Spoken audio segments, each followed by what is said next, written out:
Oh, Queen Justice, where are you? Did they beat you up or no? Lock you on the ground, take the crown away from you? Oh, Lady Liberty, red, white, and blue. Did they take your dignity with their bigotry? Teach you that you're born to lose. Free or guilty, it's gonna get filthy. Better believe, roll up your sleeves. It's gonna get rough, it's gonna be tough. We all agree, we've had enough. We've had enough of all the rules you break. We've had enough of all the money you make. We've had enough. No more life gets taken. We've had enough. This is a proclamation. It's been 400 years and we're 400 late. Together we stand from state to state. Going back in time won't make America great. We need justice now, people won't wait. Action, no more distraction. Every step we take, we gain traction. If it can happen to one, it can happen to all. United we stand, divided we fall. Free or guilty, it's gonna get filthy. Better believe, roll up your sleeves. It's gonna get rough, it's gonna be tough. We all agree, we've had enough. We've had enough of all the rules you were breaking. We had enough of all the money you were making. We had enough. No more life gets taken. We had enough. This is a proclamation. Free or guilty, It's gonna get filthy. You better believe. Just roll up your sleeves. It's gonna get rough. It's gonna be tough. We all agree. We've had enough. We've had enough Of all the rules you're breaking. We've had enough. All the money you're making. We've had enough. No more life gets taken. We've had enough. This is the proclamation. We've had enough. Trayvon Martin and Tommy Rice. We've had enough. Michael Brown and Eric gonna pay the price. We've had enough. Philando, Breonna, George Floyd. What? We've had enough. So many gone, how can we fill the void? How can we feel? We've had enough. John Crawford, I know you've heard. We've had enough. Sandra Bland, come on and take a stand. We've had enough. Sean Bell, Sean Bell. what the hell? We've had enough. Freddie Gray, did you hear what I said? We've had enough. This is a proclamation.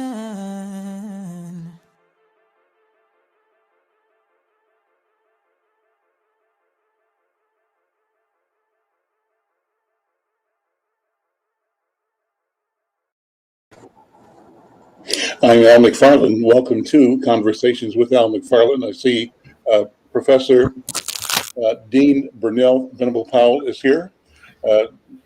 Cousin Burnell, how you doing? I'm doing well, Al, and great to be here with you. Well, great to have you here as well. And I see my friend Yusuf from Genie is here. Yusuf, how are you? Very good, thank you, brother. Thank you, Yusuf, and thank you, Brenda Lau-Gray, for your wonderful conversation last week. I got a lot of good feedback. People are enjoying the exchange, so I simply want to continue in that vein today. We might be joined in a few minutes, and for a few minutes, by Leslie Redmond. Leslie Redmond is a young attorney who is the former head of the Minneapolis branch of the NAACP. I think she served with Yusuf in that capacity, or in various capacities around NAACP work. So she's in the field. She told me she's out in North Minneapolis distributing bottles of water and praying with people, praying for peace and healing in our community. And I asked her if you get a minute, just dial in, jump on, tell us what you're doing. I wanted to take, Brenda, how are you, first of all? How are you doing? I'm fine, to all of you. Hi, Burnell. Good seeing you. It's great to see you, even if it's only virtually. And for those who we don't all know, sat on that dance hall floor in the in Kansas City in kindergarten. So we're going back 70 some odd years. Look out. Yes, for indeed. those who don't know, Brenda, Burnell, and I grew up together, and we're all in kindergarten together in Kansas City, Missouri. So it's always fun to have the perspective of the 5-year-old being the basis for how we've emerged in our professions and our personalities and in our assessment, how we handle the world.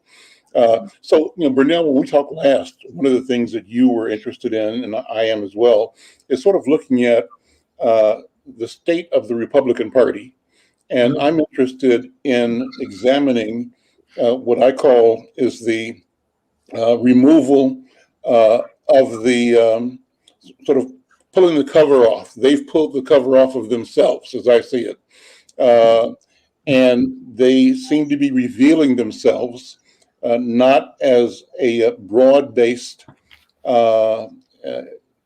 operation organization that can contain a wide number of competing but complementary points of view, all headed towards developing a national consensus for what it means to be a democracy. But rather, from my point of view, they seem to be devolving to a core personality.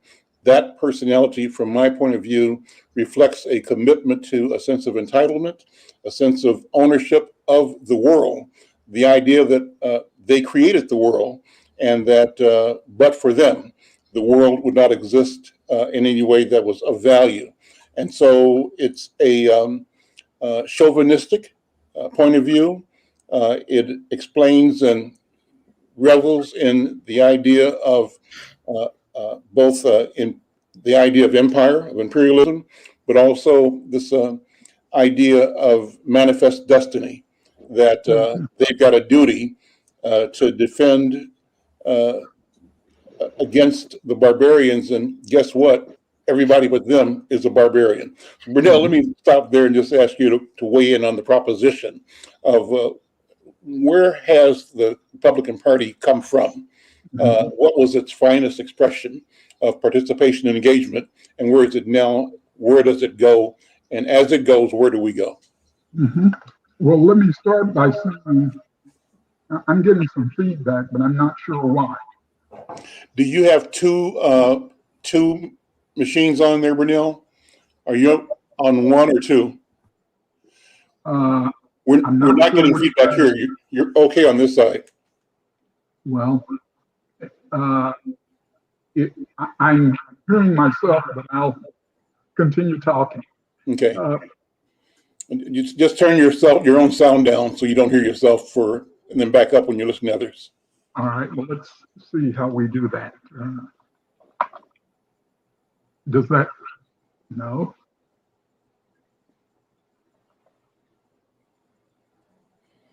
Oops. Yeah. I think you turned off your video.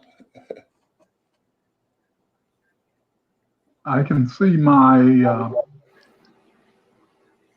Yeah, we see you now and we hear you now. And if you can talk past the distraction, just go ahead. Okay.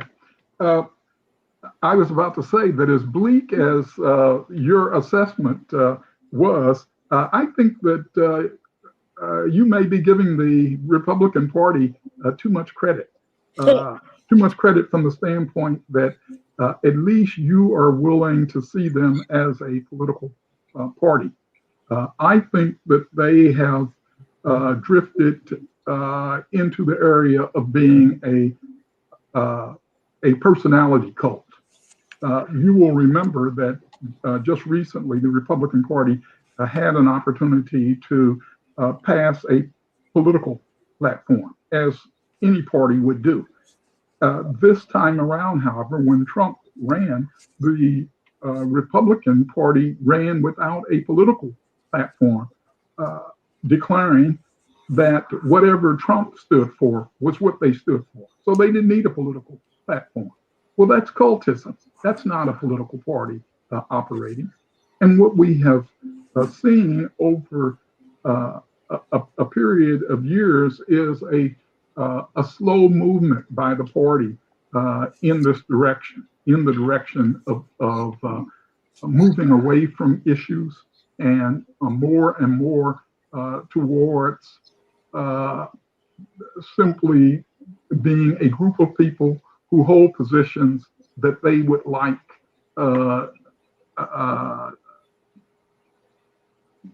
to be able to impose upon the rest of the nation. A number of years ago, I remember that Terry McAuliffe, who I understand just won the Democratic primary for, I think it was the governorship in Maryland, but at the time he was running the Democratic Party, and he came down to South Carolina, where I am, and spoke to a group of Democrats, and I decided I'm going to make a contribution so that I can be one of those voices in the room, because there's something I want to ask McCullough. And essentially what I wanted to ask him was, did he realize that the Republican Party had essentially drifted into something that looked more like a parliamentary party than a congressional party? And by that I meant, did he realize that that the Republican Party was in the process of purging all dissent from the party, so that you ended up with a group of individuals who all espouse the same points of view, and if they did not espouse those views, then they were voted out of the party. And this discussion must have been at least 10 years ago that I was having this discussion with McCullough. And he simply looked at me rather quizzically, as though he did not understand what it was that I was saying. And I think that he did not understand what it was that I was saying. But I would hope that today he clearly realizes, in the wake of the events that we saw with Liz Cheney, her being voted out of the leadership of the Republican Party because she insisted on telling the truth about the big lie in terms of voting and the insurrection at the Capitol. Now we have clear evidence that to be a Republican means that you are someone who believes in whatever Donald Trump believes in on that particular day. And that if Donald Trump changes his position, your position changes. And if you are asked to engage on any issue, unless you have a clear view of what Donald Trump is thinking on that issue, then your answer is going to be something along the lines of, I haven't had a chance to study that, or I haven't heard that, or I'm not aware of that, or I'm considering that. It will be a number of ways of dissembling until you get your instruction from the great party leader. So what used to be the Republican Party, I believe, does not exist today. What we have today is a cult. Do you see Mitt Romney and Liz Cheney and others that are perceived to be independent being able to rally an opposition within the party or create another movement that will be of substance? I think that what Romney represents is that there is still a pulse beating in the Republican Party, but that pulse has very little to do with the operations of the Republican Party. The old Republican Party, or as Barack Obama said the other day in his interview on CNN, he made reference to the checks and balances of the Republican establishment, and thought that the Republican establishment would be able to impose some guardrails on Donald Trump. But he admits now, and I think it's pretty clear, that those guardrails didn't hold, that what used to be the Republican Party's establishment is now completely ineffectual, and that what they are hoping for is that somehow or other the Democrats and independents will so eviscerate Donald Trump and his cult that they will then have an opportunity to step forward and say, well, we are the legitimate Republican Party. But as things stand right now, I think that they are entirely too weak and to be relevant to the Trump organization. And if that's the case, how strong, from your point of view, is the Trump organization? How strong is the Trump mandate? How big of a and what is the legitimacy of the Trump wing or the Trump Republican Party? On the one hand, if you say you've got, 50, 60 million people voting for you, whether you are a mirror of the this idea of our constitutional democracy or not, you've got votes, you've got bodies, and you've got articulated interests. So the question is, what is the threat or the promise of Trumpism in the modern time for our country, and how does it affect our people? Well, I think that the promise of Donald Trump, the Trump cult, is what the populist right's promise has always been. Bob Dylan had a song. I can't remember the title right now, but I remember one of the lines was, "You're better than him. You've been born with white skin," they explained.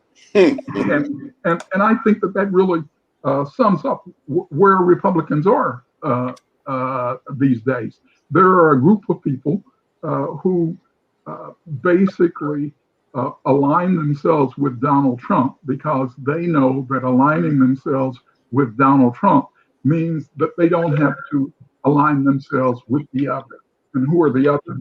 Well, they are blacks, they are young progressives, they are labor, they are people who live in cities, they are people who are heavily sectarian as opposed to being heavily associated with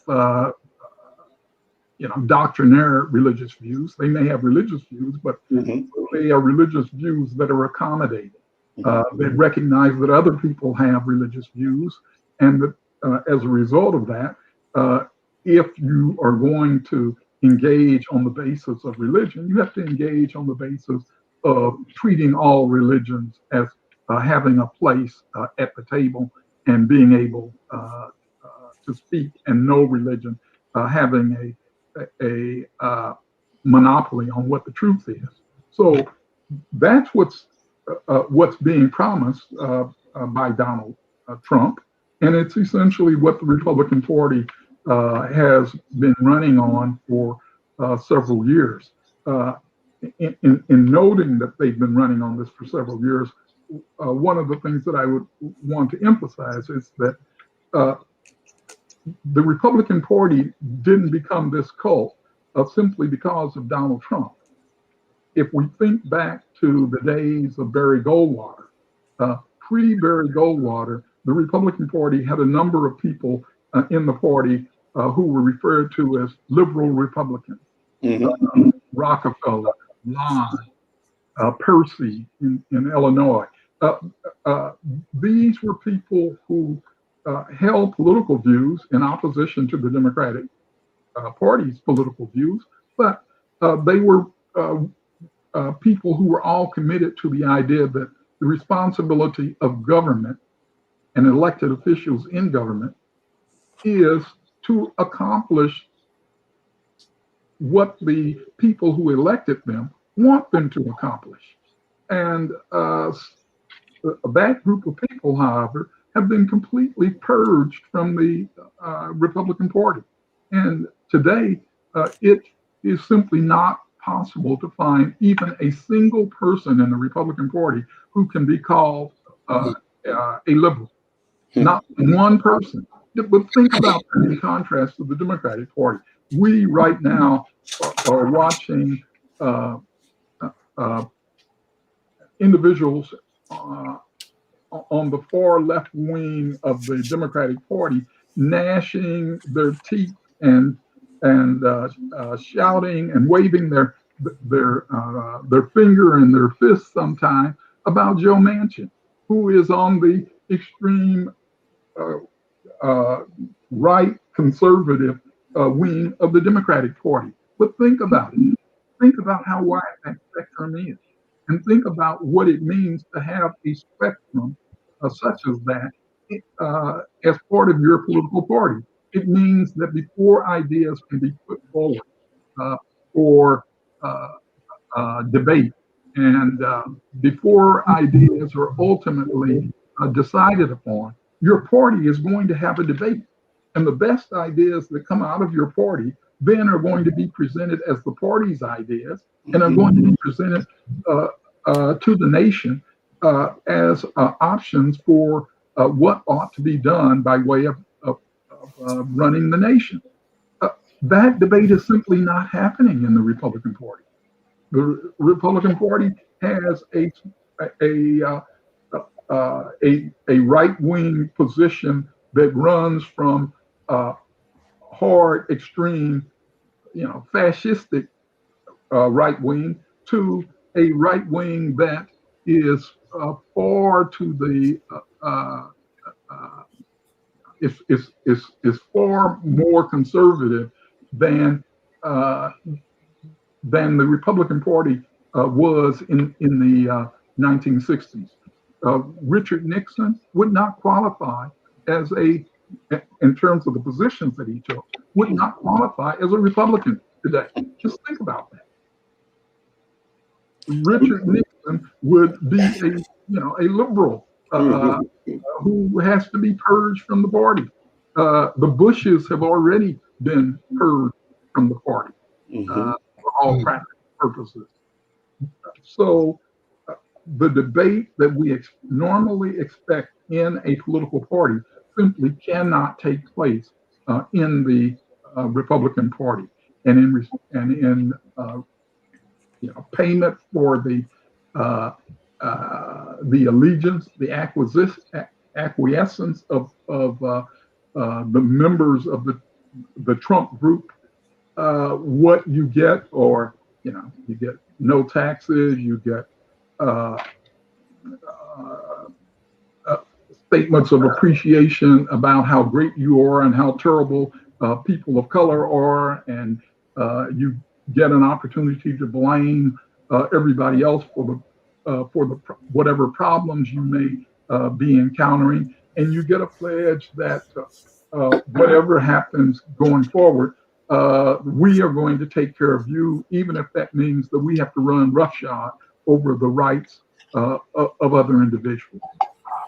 Burnell, that's a grim assessment, but it's one that I think that's worth listening to. Let me bring Brother Youssef in, but before I do, let me acknowledge the presence of another Kansas City native who grew up down the street from us, Burnell. Dr. Peter Hayden is a Kansas City, and he's an expert both locally and nationally in the chemical abuse, treatment of chemical abuse and mental health, and has created models reflecting culturally oriented, culturally framed strategies and solutions, ones that engage talent, understanding, training, awareness, and capabilities in our community towards the solution of problems in our community.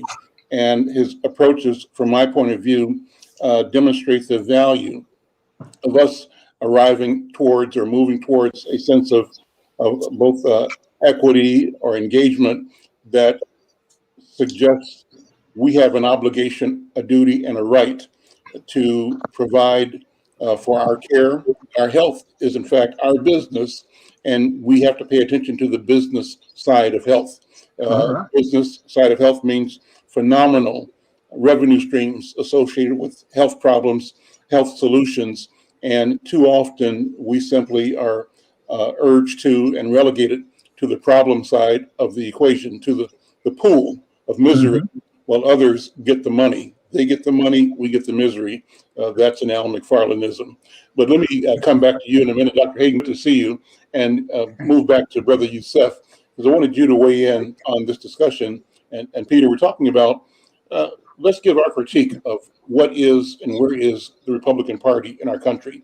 And at the end of this conversation, I want us to all talk about, Brenda, what it means for us and what do we do? Because I believe that there's always a fight.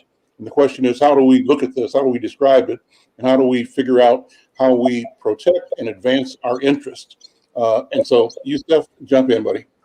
Well, first of all, good afternoon, Al, Burnell, Brenda, Dr. Hayden. Good to see you, brother.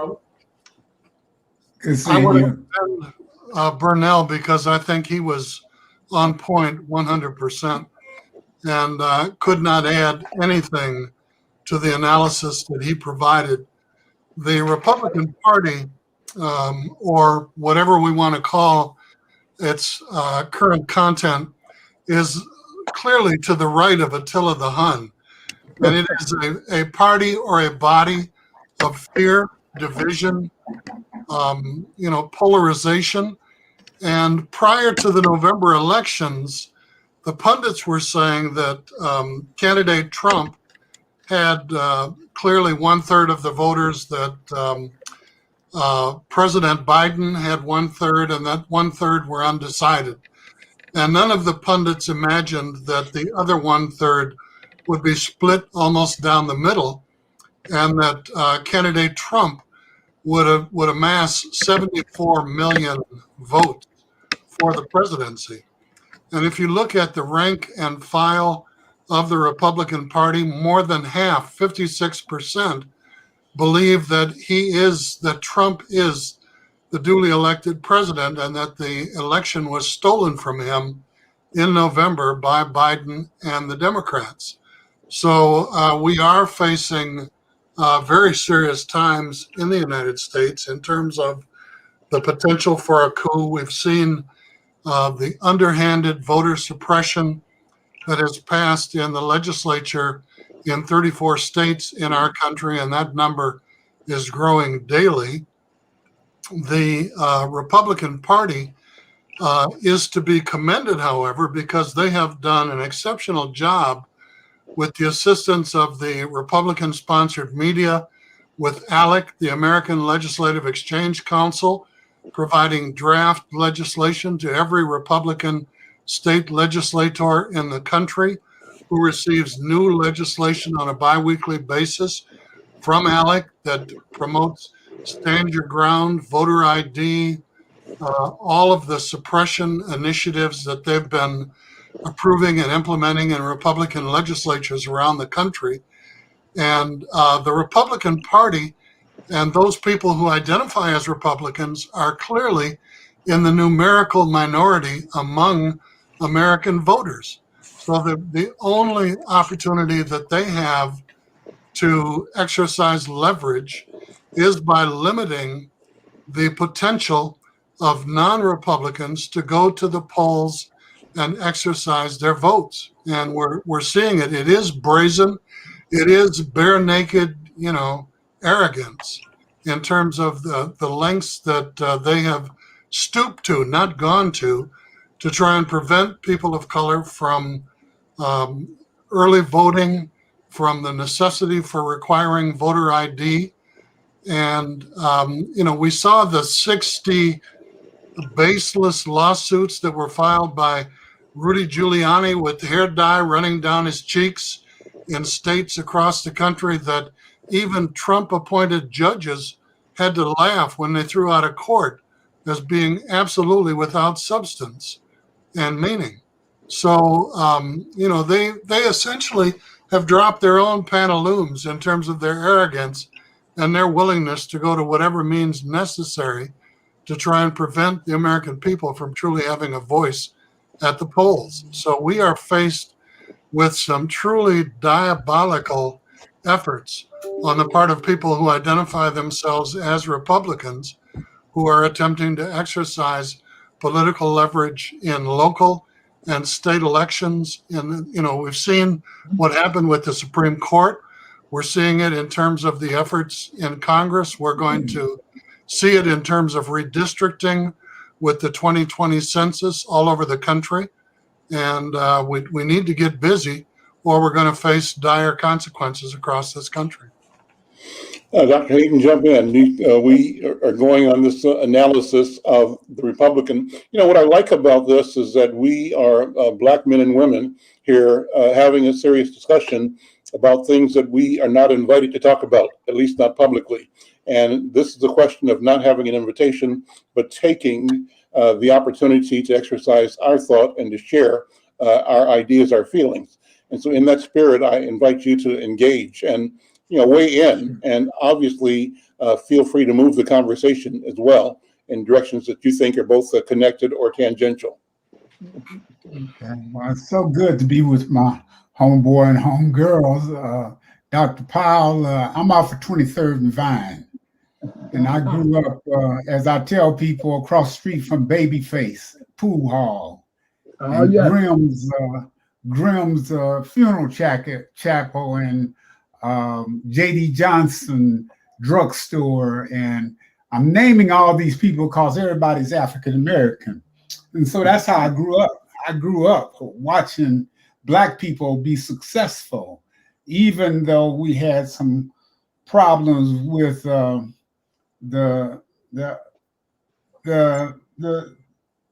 people who were in the community still making money. I went to Wendell Phillips. I went to Lincoln Jr., R.T. Coles, all those schools that you're aware of. Mm-hmm. But I also went to the schools where the same people who taught me went to the same churches we went to. And so therefore there was discipline. If I did something in school, my mom knew it by the time I got home, or certainly by the time I got to Paseo Baptist Church or Bethel Baptist Church or Metropolitan or St. Stephen's. And so that's where my roots come from. Now, with regards to, I'm going to speak a little different. I think where we're going wrong as Black people is we're playing poker and we're letting everybody see our hands. For example, as we were moving up to be people of color and be the most people of color who we could have an opportunity to publicize our ability politically, we let everybody know. In other words, we had a flush, and we let people know we had a flush and that we could win this hand. That's one of the things. The second thing is I want to say is Topeka versus the Board of Education. That wiped us out. That took all those great teachers that we had at Wendell Phillips and Booker T. Washington and D.A. Holmes and all these schools. They took those teachers, sent them to the Southeast, and sent us racist teachers who didn't want for us the good. And so therefore, here we've grown up now with kids who don't know the schools I'm talking about, W.W. Yates, Banneker, all these people, they don't know who they are when we knew it because that was the name of our schools. I was reading the Call paper. The Call paper yourself is the Black newspaper. I would say it's more like the Insight than the Spokesman. Let me just say that. And so I was reading the Call paper, and where I grew up on Vine, 2 blocks away, Paseo, then Tracy, and then Forest, all those homes are gentrified, and they're $500,000 homes and above.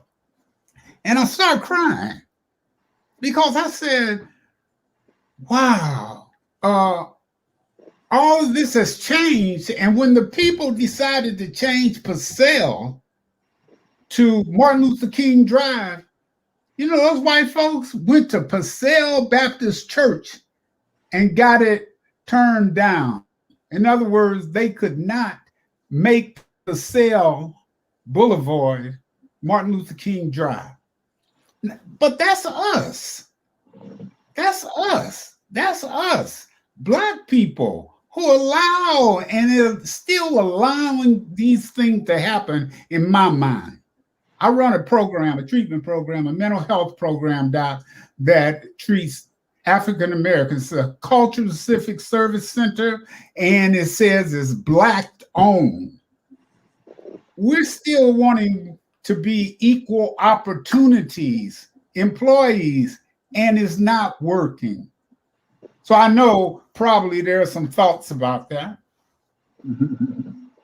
Well, don't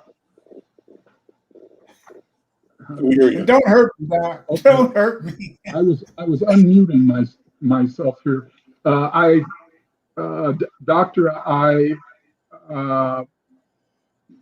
certainly find interest in your perspective, and am always happy when it's part of the broader discussion.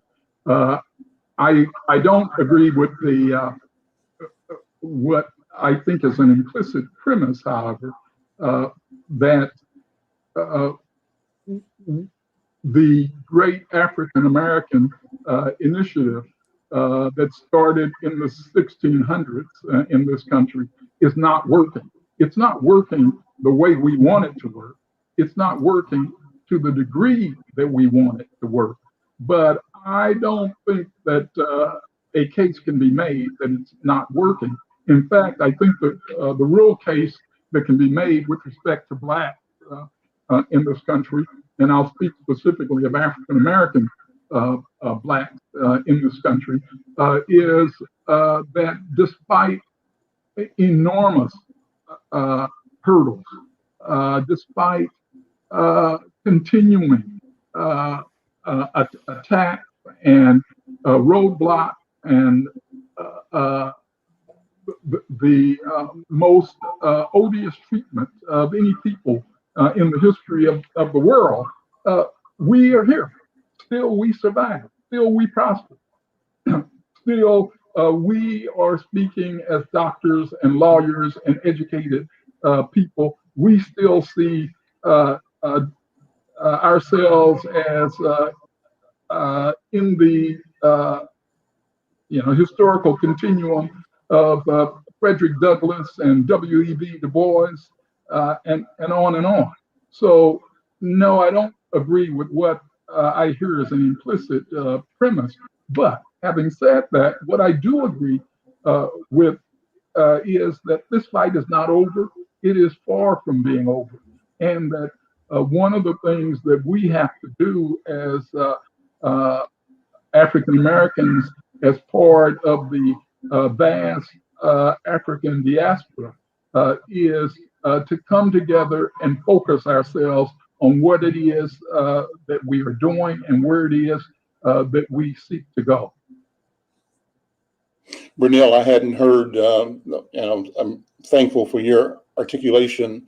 You called it the African American movement, I think you said, or African American initiative that you dated around 1600. And I had not. So starting in the 1600s. So I hadn't heard it explained that way, and that explanation puts a different set of possibilities in play, because the traditional explanation is one that bemoans, not that it didn't deserve bemoaning, the tragedy of our entrance into this hemisphere, enslaved and chained. But to even see that and analyze that differently and explain it differently reminds me of how I heard General Jerry Rawlings of Ghana explain it. He was speaking to a group of African Americans, I think, and other people, saying that, you know what, you're there for a purpose. And I see you there in a continuum of the evolution of humanity and the African expression of humanity and the African ethos. And that, yes, you bore the unbearable, and yes, you survived the unthinkable.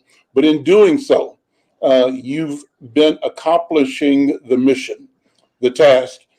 Still, there's much to do, but it gives you a different set of, it eliminates this idea that there's no way out, that we've come from nowhere and we have nowhere to go. And it lets you imagine a continuum that makes a lot of sense and gives you energy to achieve your part of this marathon relay race. The marathon being 2,000-3,000 years of culture, of history, and of identity. What do you think, Yusef?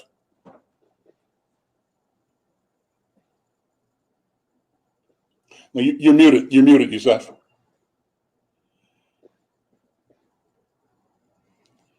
Thank you, Al. I was trying to save some bandwidth.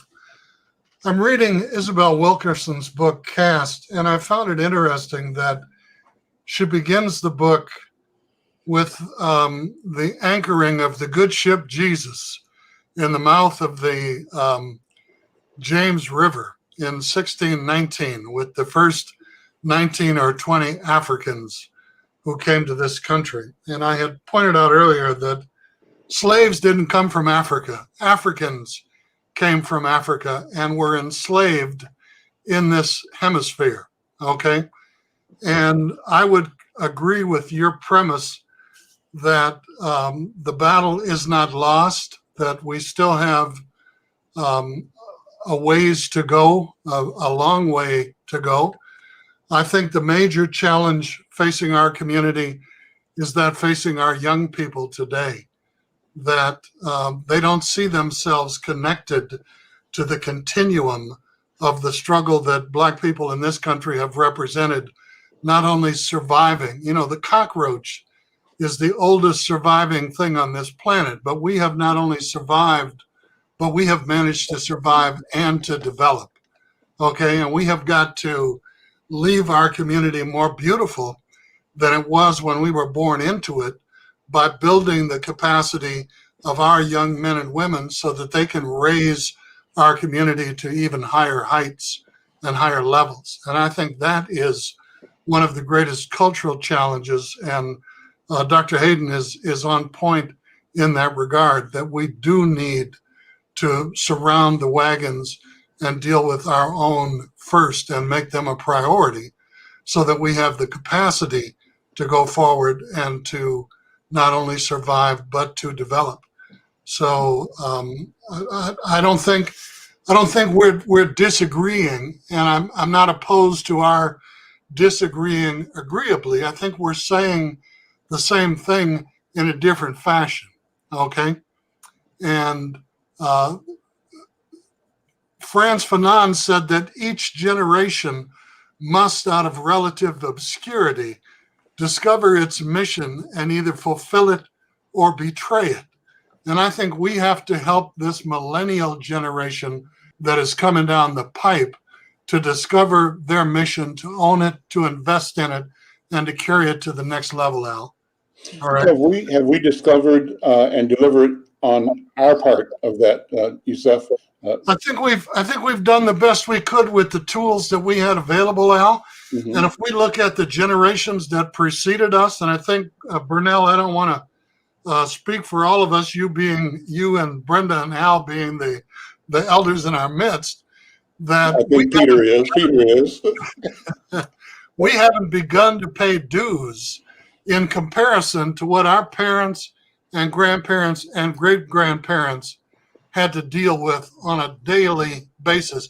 My father-in-law came out of Arkansas, and he had to stick his head in a rain barrel when he felt like laughing in public to avoid going to jail, okay?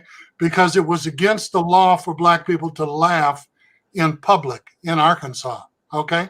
And when you look at the challenges, the obstacles, the oppression, the diabolical treatment that we have not only survived but have overcome, we haven't begun to pay our dues. So I would say, standing on the shoulders of the Harry Davises, the Stuhlers, the many people, you know, the Frank Alsops, the Edgar Pillows, the people, the generations that came, your parents, mine, the grandparents that came before us, that we're in the prime of our lives, ladies and gentlemen, and that we haven't begun to pay the dues that we owe our forebears and the ones who made the privileges and the opportunities that we have available to us today possible, okay?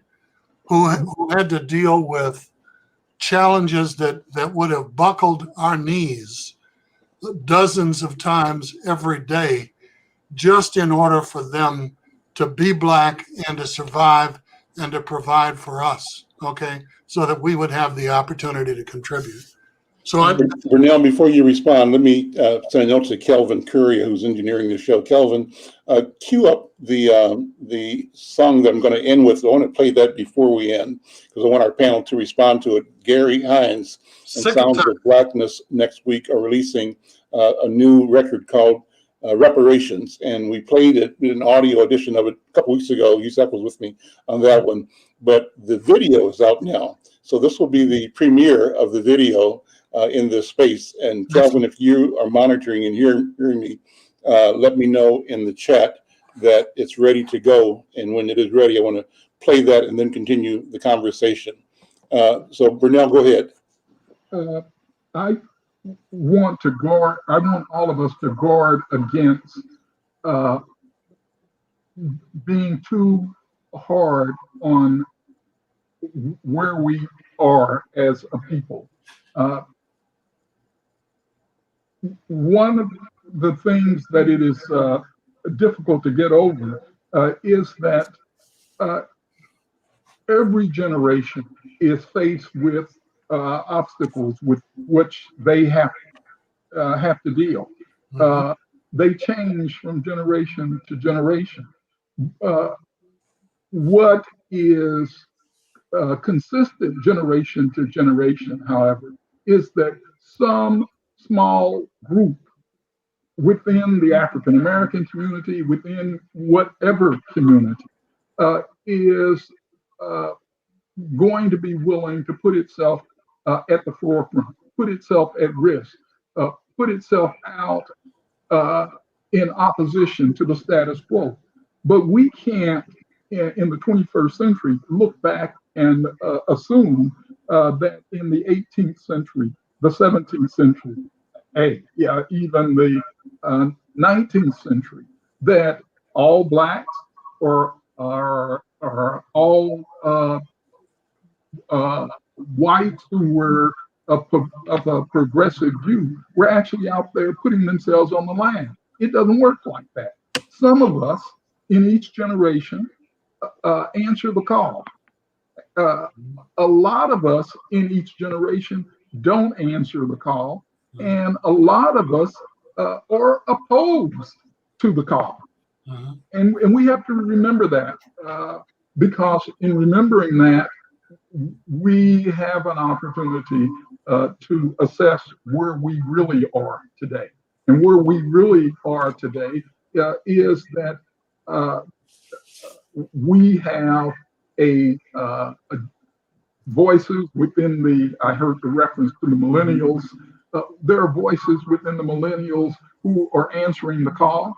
There are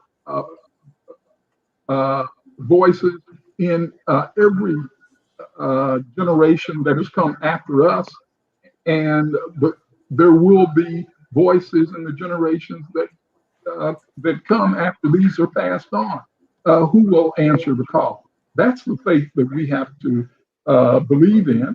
That's the faith that we have to keep faith with. And I'm saying we need to help them. We need to help them, and we help them best by reminding them of how difficult this struggle really is. Yes. That it is not a struggle that is going to be resolved in 10 or 20 or 30 years. It's a struggle that is ongoing and will be ongoing for some time to come. Yeah. Let me jump in for a second and hanging the call up. Jump in for a second and ask Kelvin to put in this Sounds of Blackness piece that I want you all to comment on, and we'll close up after that. Kelvin, go ahead and start it. It's time, it's time, it's time. I know it's time. The generation for reparation. Time to pay up. Right now, reparation.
very, very powerful. You know, what I'm interested in is the capacity of music like this, of art like this, to normalize the discussion, to change the narrative, and to bring into public space a conversation that has been taboo.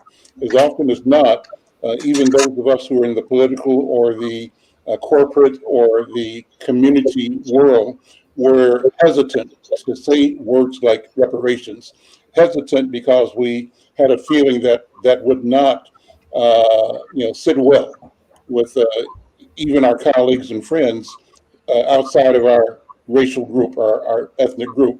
And so we would hold back. But this puts the topic front and center. And I think it's part of this reckoning that the country and the world must experience, is experiencing as we speak. A new ability, a new confidence, a new willingness to tell our side of the story and to insist that there is value in our memory and our version of what happened. It's not to deny anybody else's ability, but it is to challenge people whose stories we know and feel and experience as patently untrue and unjustifiable as the story of white supremacy is. So what do you think? Let me go around the table. We got about 4 or 5 minutes and get reactions in the context of our conversation today. I'm start with you, Dr. Hayden. Well, thank you. I really think that it's time. This song, as you know, I know the history of it, simply not only the history, but how this song got out. It was Jimmy Jam, Terry Lewis had the money to support Gary Hines and the Sounds of Blackness, which is from here. And it takes long to get this piece where you can feel it. I was watching it and I was feeling what they would say versus back in the day where they talked about 40 acres and a mule, And so I think this is a encouraging spot. I think it helps us and it'll help many people to understand because the information that's out there is that somebody owes us something, which is true. But the reality is that for me, I just want people to understand what is it? Do unto others as you would do unto me, unto yourself. And I guess that's where we're coming from. And we want people to understand that this is not, again, a separate tool or a separation tool, but it's a tool to get you to understand. Just put yourself in my shoes. And in our shoes, it's been many hundreds of years. And so that's I like it. Yusuf, what do you think? Well, I'm going to raise a question and pose a solution. Number one, I'm not certain what number you would put on the check because a lot of people are either looking in the mailbox or in their bank account for reparations. And reparations can take the form of scholarships. It can take the form of mortgage assistance. It can take the form of health care, mental health. It can take the form of land, so many opportunities to help close all the gaps that exist. Now, the solution.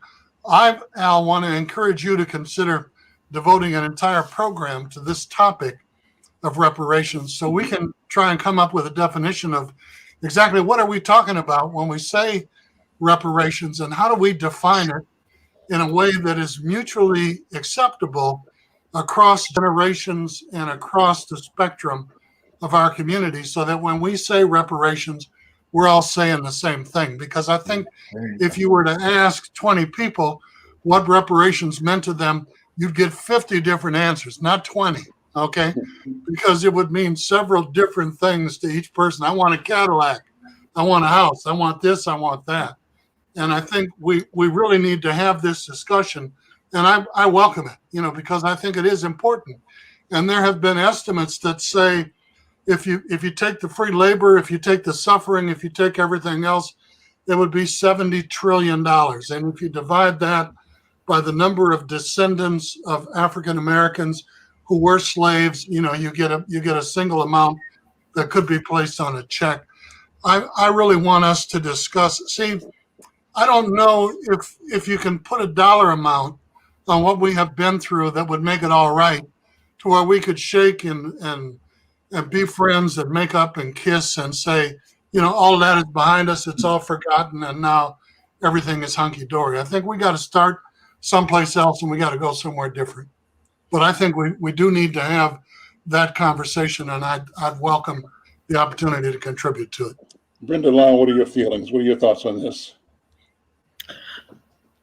I think we need a quiet revolution, and I think we need to start it now, because if you heard Trump's speech in North Carolina in front of the Republican Party, it's serious.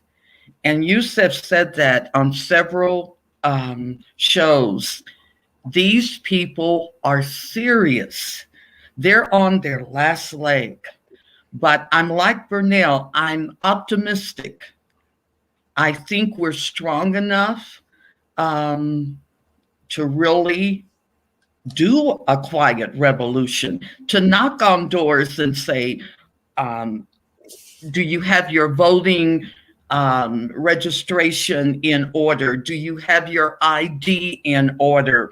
Are you able to combat what the suppression that they're going to put on us next year, especially for the midterms? This is serious, and it's serious for our children.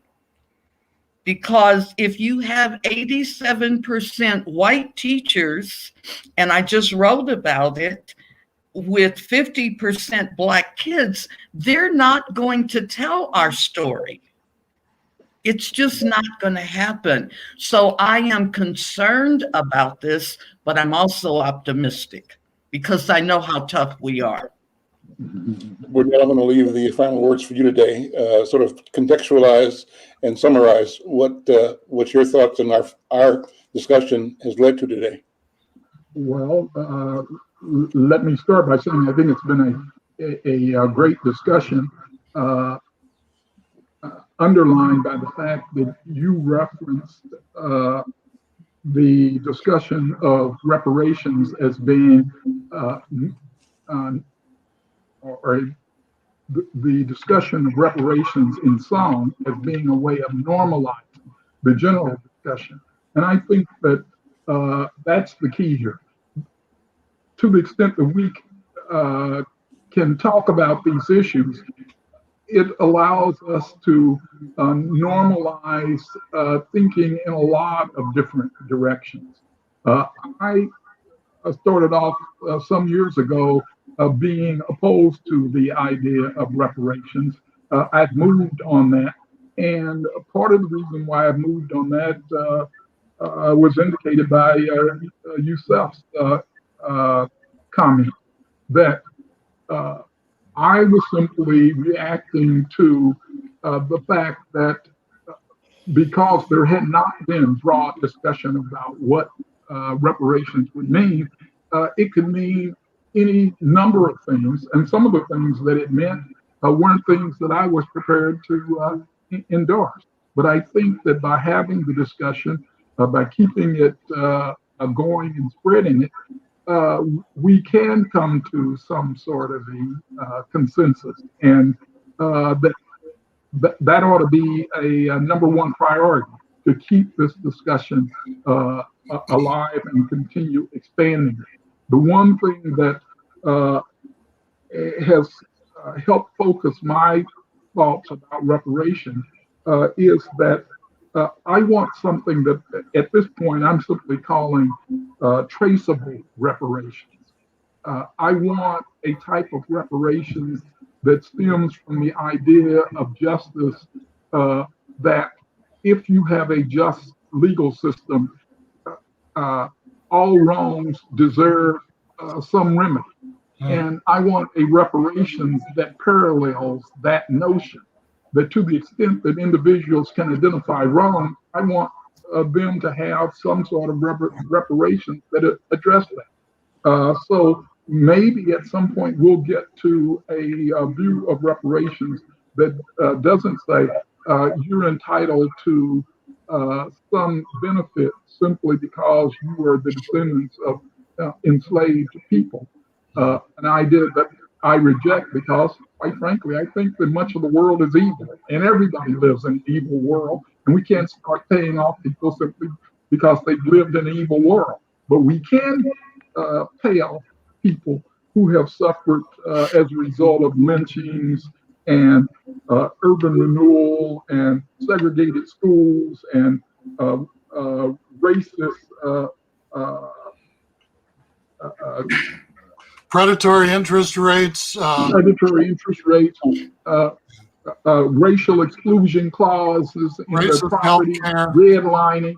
Yes, we can use that as a basis to begin to identify what we mean by reparations. Yeah, so seniors don't have to eat dog food, and women with children who've been abandoned by their husbands don't have to worry about the upkeep for their kids. Yes, and the overwhelming gun violence that follows from putting people in ghettos of poor people, and then saying, hey, they killed themselves because that's what they like to do. No, they killed themselves because they've been put in a situation where they've been forced to operate like that. What a conversation. Look, we're out of time. And Yusef, let's do that. Let's come back and spend, I think, 2 or 3 weeks talking about different elements of this question of reparations, and maybe bring some other people that have either written about or speaking about it or in the legislature.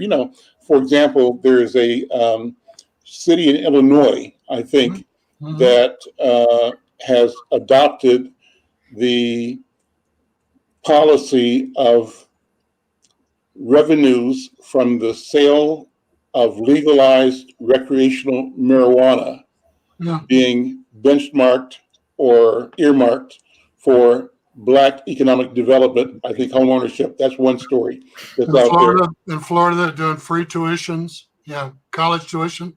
Mm-hmm. They're doing support for African-American senior citizens in some communities. There's a lot of different things. So things are happening, and governing bodies are taking formal, specific action and using the language reparations. And I've talked with our state senator, Tina Smith, and what I can tell you, there's a difference now from 10 years ago, because if you had brought up the question of reparations 10 years ago, there's this smirkiness or what do you mean type thing, or nobody's given that any serious consideration. But now when the politicians say, oh, well, we know there has been injustice, wrong, and yes, African Americans ought to be made whole. And so I think we're moving in the right arena, but we have to have the conversation. And I think the conversation is the conversation we have to lead.